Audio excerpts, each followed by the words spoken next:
housemoney.media.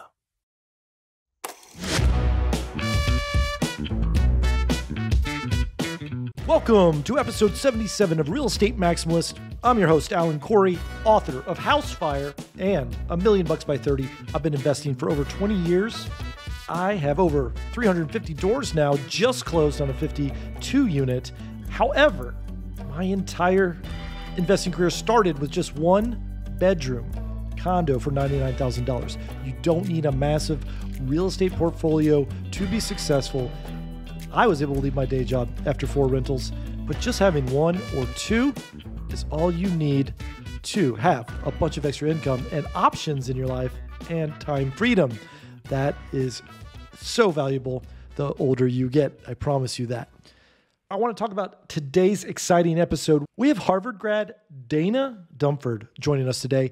She is an amazing, unique hypothesis of the future of real estate investing. You have to listen to what she thinks is in store based on being surrounded by all the movers and shakers in Silicon Valley. Not only that, we're going to hear why she says everyone in their lease should put that renters must have renter's insurance. It's only $12 a month typically for a renter to do this, but she requires it in her lease. And we're going to find out why. Lastly, we're going to hear a little bit about the cool features in her own prop tech software company, Hemlane, which is the future of property management. Some really, really cool features you're not going to want to miss. But first, let's get to learn about Dana Dunford and how she got started on her path of being a real estate investor. Back in 2008, it was my sister and brother-in-law who were investing, and the market was crashing. They were like, great, we're going to buy some properties in Denver. We'd love for you to help out, get involved eventually, et cetera. So it wasn't like I actually kicked myself for this because I graduated in 2008. I put my money into like Facebook stock because I'd like just graduated and lived in Silicon Valley. And like that one like this, like I literally put money in and like I lost $10,000 when I was like 21 within like, 2 days. And so it was one of those things I got into late. I almost wish that I would have taken money that I had allocated to stocks and put it into real estate because it was something I could control. I can't control the stock market, but I can control the real estate investments. And these are decisions I'm making of what to purchase and not. I'm not relying on some CEO to make decisions for the company. And now my husband and I are invested in Florida. We actually live in San Francisco. And I think the coolest thing about that is that your investments don't have to be in your backyard. I am sort of a fan of people learning how to landlord themselves before like going into purchase properties. But I had already had all of that experience through my older sister and her husband. So living in San Francisco, investing in Florida, I get it. Things are super expensive in San Francisco, but I wanted to dig deeper and ask Dana, why specifically Florida? And what are you looking at when you choose to invest long distance? She's going to say an acronym that may not be familiar to you in her answer, MSA. This is Metropolitan Statistical Area. It's the government's labeling of urban cores. It basically means the government recognizes it as a big city, and a lot of big-time investors will only put their money into high-tier MSA zones because they feel it's safe. They feel it's a safe investment because that's where the most growth is, that's where the most culture is, that's where the most jobs are, and Dana took this information and created her own hypothesis. Yeah, we're in Ocala, Florida. And actually what's really exciting about that is knowing that there's growth there and also knowing there's some sort of advantage to moving to any area. And anyone listening to this will probably say, oh, I think Ocala is not a good place to, build a rental portfolio. Here is why we decided on Ocala, Florida. First of all, Amazon, FedEx, and a lot of these shipping facilities are there. And then another reason is it's about an hour from Orlando and an hour and a half from Tampa. When you look at Wall Street investors, so kind of the hedge funds of the world, are a smaller part of real estate investing than you think. Wall Street Journal will make you think that they're buying properties left and right. But of the 16 million single family homes that are rentals, they only make up a small portion of it. So they only make up 300,000. So they're a really small portion of investors. But Wall Street, typically, when they look at purchasing properties for good reasons, they only choose MSAs. It does not fall into theirs because it's just right outside the border. But I believe with remote work, I believe with a lot of like what's happening with Amazon Prime, et cetera, that a lot of these distribution centers will become really attractive places for real estate investors. I was at a real estate conference 2 days ago in Fresno, California, and I was sitting at the train stop to jump on the train back to San Francisco, and there was the freight cars going through. And literally, they all just said Prime. And it was like 20 minutes of cars that just said Prime. And there was like one that was like, Walmart or whatever. And it was all just Prime shipment. And I was thinking, this is the future. Part of my strategy was obviously around these distribution centers, as I believe that it's going to be direct to consumer, but not only direct to consumer, but direct to consumers' doors. I do believe that's a future, but everyone has their own like real estate hypothesis. One other thing I'll say there, I think self-driving cars are going to change it quite a bit too. I don't know how, but I think the fact that for now, it's very unattractive to live an hour and a half from a city for a lot of people. But if you think there are self-driving cars and they're so efficient to run on the same grid together, and the experience will be different. You get in the car and your latte gets made and you sit there and you can work or watch a movie and there's no wheel and, everyone's talking and collaborating together. I think that might actually change where people purchase real estate. And it might be a little bit more outside of an MSA than you traditionally would have thought. So I think some interesting tech trends like that may change what happens with real estate. And the only advice I can give is come up with your own hypothesis, form one, test it, look at population growth, look at certain things to understand why have I decided to invest where I do. I love that. That's an exciting future as well. Yeah. If they don't want to live next to the interstate. And I'm like, it's all going to be electric cars in 20 years. You're not going to even hear it, right? You hear it now, but it's going to be quiet. It's going to be a whisper. And yeah, especially if you add self-driving cars, you're going to want to be right next to the interstate. Yeah, exactly. I think the worst type of real estate investing is I'm going to invest here because it's right next to my home. And it's well, that's not, why is your home the best place for an investment? So I really think forming those hypotheses and having those dinner conversations and being around smart people who can help do that, I think it is incredibly important and valuable for anyone in real estate. Now, I find that insight exciting. It's so interesting to see how people try to predict those trends by putting their money and their investments into playing out those hypotheses. Now, Dana, on her company's blog, Hemlane, has some great articles. One is specifically something I haven't really heard quite often, which is why it's so important that all your tenants have renter's insurance. Let's dig into that a little bit more. Renter's insurance is a really interesting one. It doesn't cost the landlord anything, but it saves them so many headaches. Let me just give you a couple of examples. So the first situation is let's just say the garage gets flooded. You're in Florida, there's hurricanes. Weather stripping was fine, but who knows with the hurricane, it got flooded. A tenant will say to you, I had a laptop in my garage. The garage got flooded, it damaged my laptop. Landlord, you need to repay me for this damage that was caused. It's a non-starter. It's great. You have renter's insurance that covers your personal belongings. There is nothing else there. And if they say, oh, but I don't have renter's insurance, you say, it's in the lease agreement. You were supposed to have renter's insurance and that would have covered it. So it helps with situations like that. It also helps with ones let's just say there's no heat in the property. It's wintertime right now. It's cold in some parts of the US. And there's no heat in the property. Renter's insurance, many of them will actually cover for the tenant to stay in a hotel in a situation like that. You could also get space heaters in, but if you can't get someone out that night, they could go stay in a hotel and that would not be covered on the landlord's dime. That would be covered in renter's insurance. Certain things like that will make a landlord say, it didn't cost me anything to put that in the lease agreement and it saved me so much headache and so much of the emotional aspect that goes into having a rental property. Multifamily has already done this. All multifamily properties that you see, that I've ever seen, I don't know if any that don't, that are 100 to 1,000 plus units do require renter's insurance. So the question is, why are the smaller mom and pop not? I would love to hear in the comments. Anyone can put comments in or reach out to me if there's a good reason not to have renter's insurance, but that's why. Let me tell you, Alan, a crazy case of renter's insurance. This was one where the tenant went on a ski vacation and asked their vet who would be responsible enough to take care and cat sit. And the vet had said, someone who works in our office. Sounds pretty responsible, right? Anyway, long story short, the cat sitter brought over a boyfriend, lots of drugs, lots of alcohol, burnt the place on fire, tons of other things happened, way too much happened. Police came, cat got out, cat actually survived, but the place burned down. What saved the landlord there was them saying the tenant was responsible to have renter's insurance, and landlord insurance and renter's insurance dupe it out.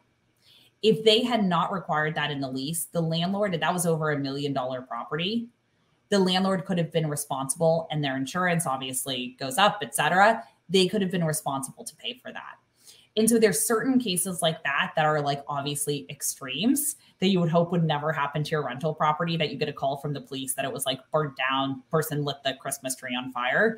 Like those types of extreme cases you hope would never happen. But when they do, you're incredibly fortunate to say, I crossed my T's and dotted my I's in my property management process. So we've heard great things from Dana about the future of what she sees real estate investing, why she chose a specific city in Florida to invest for herself, and also why she thinks rental insurance is a must-have in your lease. Let's talk about her property management company. She's now trying to build the future of property management software. I've said if we can make it so easy to manage your rental properties, and then we can work in the future on making it so easy to help people transact and purchase rental properties, you kind of have that solution that is the best for everyone. While I was in business school, I was working at a company called Nest, which does home technology. And it was so fascinating. Like even now, there's more that they integrate in. They were acquired by Google for $2.3 billion. So like while I was there, I was transitioning over to Google. But one thing that I loved was like, you can see everything going on in your home. And I said, this is the future. I can control my primary residence when I'm in Africa or anywhere in the world. Like I can sit there and know what's going on with my thermostat, with my security cameras, anything like that. And I said, that's the future for rental properties too. It's just rental properties always get something after primary residences, right? First your primary residence and then your rental properties. So I was thinking about this with like, why do tenants still have keys and you have to rekey it? Can't you just press a button and change the locks? Like, why would you bring out a locksmith who's over $100 to like replace the locks every time tenants move out? This is ridiculous.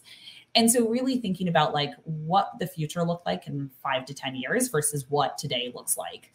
And so through that, I wrote a paper basically in business school that spoke about the future of property management, how my family, we had investments in Denver, and how it was so difficult to manage them remotely, but how the future was going to change. And there was this concept of remote management where owners had 100% control, followed best-in-class practices like renter's insurance and many more examples, all of these different things that landlords would follow, and it would be so easy with the click of a button.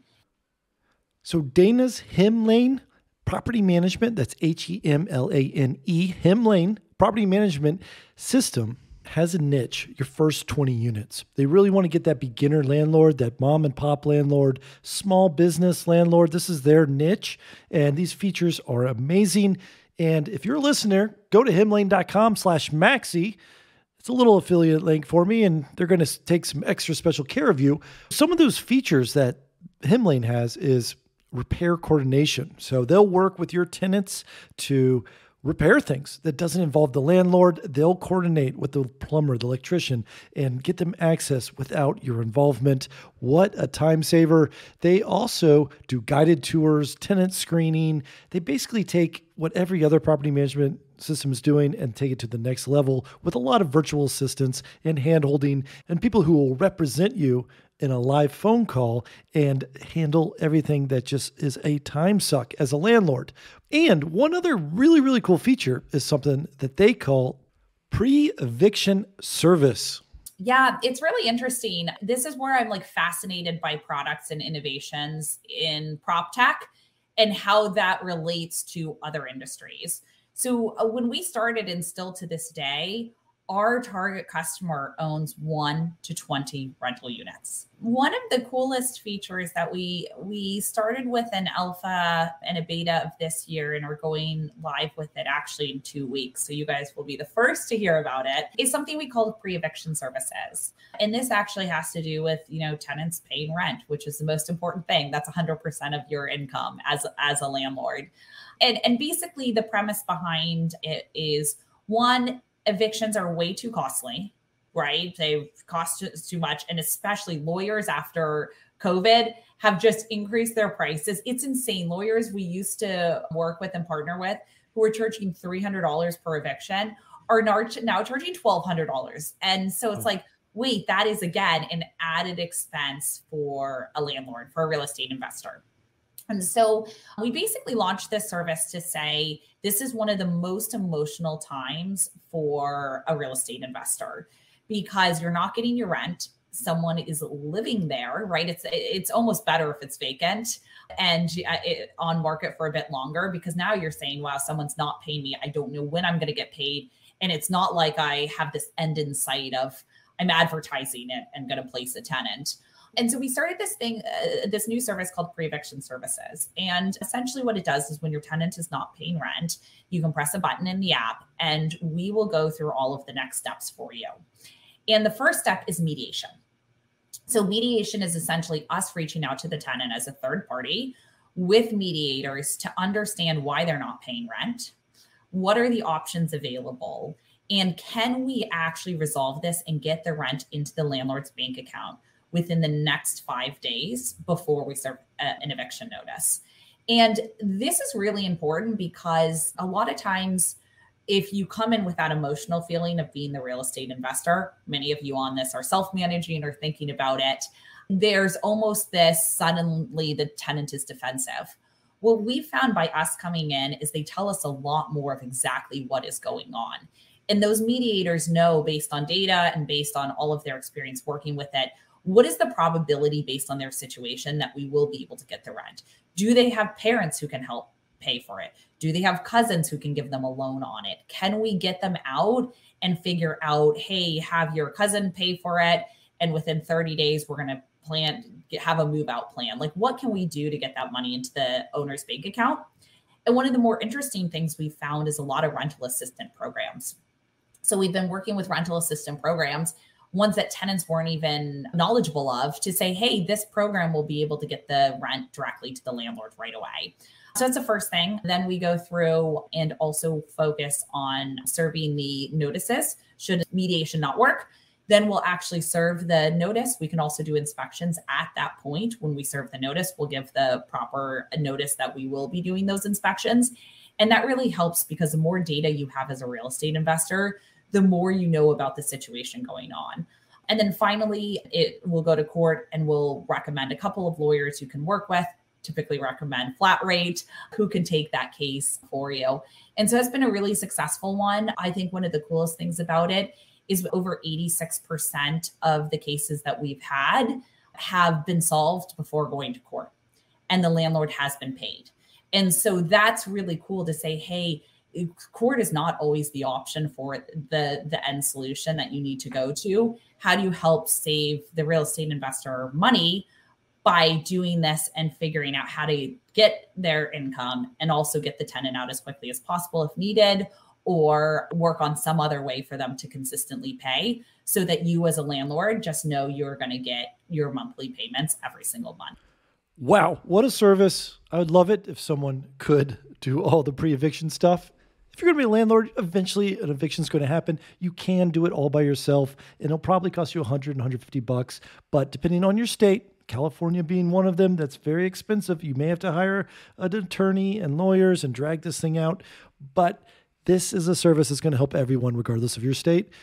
I can't believe that it's worked into a property management software. So that is Hemlane.com. Go to Hemlane.com/Maxi, MAXI, to get the Real Estate Maximalist's white glove service when you sign up for that property management software. Thank you, Dana Dunford, for joining us today. I learned so much about renters insurance, the future of real estate. I share her vision. I think electric cars, I think maybe the commute won't be so bad. These are great insights from Dana. And thank you for turning in to Real Estate Maximalists. I'm your host, Alan Corey. Follow me at Real Estate Maxi on Twitter. And thank you. Please keep those podcast reviews coming. I love those podcast reviews, and it brings us guests like Dana Dunford to our show. I'll see you next time. Goodbye.